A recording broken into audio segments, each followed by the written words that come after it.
How's it going, everyone? So today we're going to talk about how I like to trade upside opening range breaks. I have a handful of go-to setups each and every day. Now, it doesn't mean that there's going to be a lot of opportunity each day, but as far as the setups that I like to trade, when everything else checks the boxes, this is one of them. It's going to be the upside opening range break / day 2 upside momentum move, and it happened on Carvana. And there's a lot of reasons why I believe that it worked out really well today, because not every single upside opening range break is going to work.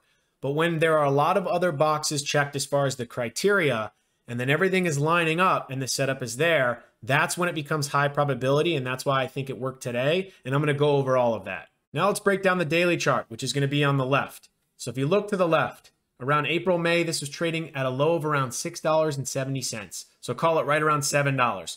Look at the upside momentum this thing has caught since. Above the 9 EMA, above the 20 SMA, above the 50 and the 200. Those are the moving averages that I like to use just for general short-term or even a little longer-term direction when it comes to the 50 and the 200. It's above all of them. It's caught a lot of momentum to the upside. Every single pullback has been bought up. It's been holding the 20 SMA, and that's what happened recently. It actually had a nice move higher right around 28, looked like it was going to break out, failed to break out, had a nice pullback, and held the 20 SMA, which has been a big area of support, just a short-term moving average that it's been holding. And then it caught a lot of momentum on July 7th, which was Friday. So upside momentum and got above a lot of supply or cleared out a lot of resistance, closed strong. And then today it kind of opened right around flat. So when I was looking at this coming into this morning, I was thinking, hey, this prior day high, I'm going to keep it very simple. I'm not going to overanalyze things. The high is 29.81.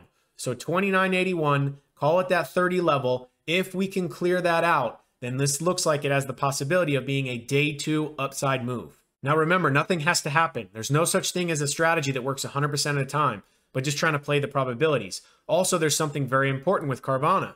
So if you go to highshortinterest.com, it's number 1 on the list. Now it's hard to know if these numbers are exact, but it's stated that it's the number 1 most heavily shorted stock in the market on this list, with 56.49% of the shares short. Now, as far as that number being exact, it's hard to know, but the idea is that there are a lot of people short this name.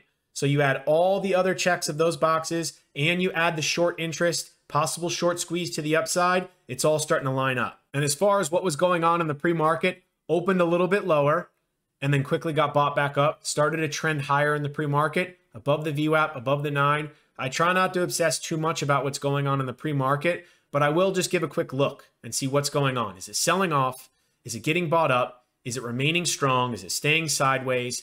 Just to get an idea of what could possibly happen. But at the open, that's going to be the most important price action I pay attention to, and that's what I react to. And then off the open, had a little bit of a push, failed to go green on the day, pulled back a little bit. Now, just knowing that there's a lot of momentum from the prior day, I don't want to short into a pullback. I just want to wait. What happens? Does it get bought up? Does it eventually make some sort of higher low? And then do we clear out the highs? I don't want to overthink it, because a lot of times, simply just because something's pulling back, it's easy to want to short it. But I'm trying to go with the trend, which recently has been higher. So it had that dip, got above VWAP, pulled back a little bit. So as you can see, pretty choppy. No reason to anticipate something too much. In my opinion, I want to see a strong candle, and I'm thinking that 30 level. If it can clear that out, that would be a spot where I'm interested in taking a trade. And eventually that's what happened. So after it pulled back and it went sideways a little bit, kind of frustrating shorts, frustrating longs. It's hard to be patient, but a lot of times patience is the key to getting a good entry. Eventually remains strong above the VWAP, above the 9 EMA, goes green on the day. Look at the elevated volume on this strong momentum candle, gets to that prior day high. And I'm thinking if we can clear that out, then this has a possibility of doing a day 2 continuation play, just kind of a piggyback off the prior day Friday, which showed a lot of momentum to the upside. And that's what happened. So as far as where I try to get long, I'm trying to anticipate the break of that level. And being that this was sideways consolidation for 30 minutes, it had that high, 29.62, cleared that high out, knowing there's a technical level above, prior day high. If I'm good, I try to anticipate the break of that level. That's just the way that I do it. I don't want to see a close over it. I try to get long before the break of that level, trying to ride it through 30. And then if it can remain strong through 30, who knows how far this can go because of all the other reasons that I mentioned before. And also this could be just a short squeeze. So it could really get going to the upside. And that's exactly what happened. Now it's hard to catch the entire move. I know I've mentioned this a lot in my videos. I'm never going to catch the entire move. I'm a momentum trader, and the moment something starts to really speed up in my favor, that's when I'm going to take profits. And a lot of the times it means missing out on more, but I don't care just because I'm trying to be consistent. I ended up getting a piece of the move. So once it ripped through 30, had a nice strong move higher, I got a piece of this. Obviously, if I was more patient, it went up to 34, but I am not that patient. I'm okay with just taking the meat of the move and not trying to constantly catch the whole move. But even from 30 to 32 and a half, look how quickly that happened. Only a handful of minutes. There's plenty of opportunity in that move right there. And to quickly talk about risk. So as far as this trade, being that I got long right around this prior day high level, also knowing that 30 kind of gets through that, has that chance to get going.